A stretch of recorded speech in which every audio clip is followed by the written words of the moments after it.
ప్రకాశం జిల్లా దర్శి మండలం తూర్పు వీరాయపాలెం గ్రామంలోని జిల్లా పరిషత్ ఉన్నత పాఠశాలలో శనివారం భారత రాజ్యాంగ నిర్మాత డాక్టర్ బిఆర్ అంబేద్కర్ సతీమణి రమాబాయి అంబేద్కర్ 128వ జయంతి వేడుకలను అంగరంగ వైభవంగా నిర్వహించారు.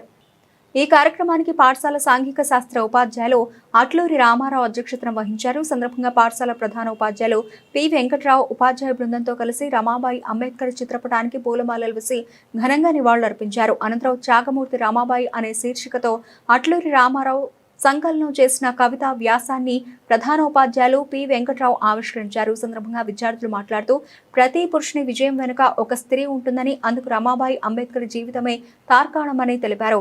అంబేద్కర్ విదేశాల్లో విద్యనభ్యసించిన సమయంలో రమాబాయి పిడకలు తయారు చేసి అమ్ముతూ కుటుంబాన్ని పోషిస్తూ భర్త చదువు కోసం డబ్బు పంపిన త్యాగశీలి అని విద్యార్థులు ఎస్కే లీనా, ఎం యమున, గళ్లపోగు మాధవి వివరించారు. కార్యక్రమంలో ఉపాధ్యాయులు ఎట్ల వెంకటేశ్వర్లు, ఎం వెంకటాచలం, పిఎస్ హెచ్ఎండి రాజలక్ష్మి, తెలుగు పండిత ఎం అనుష, మస్తాన్, బి నాగమ్మ తదితరులు పాల్గొని ప్రసంగించారు.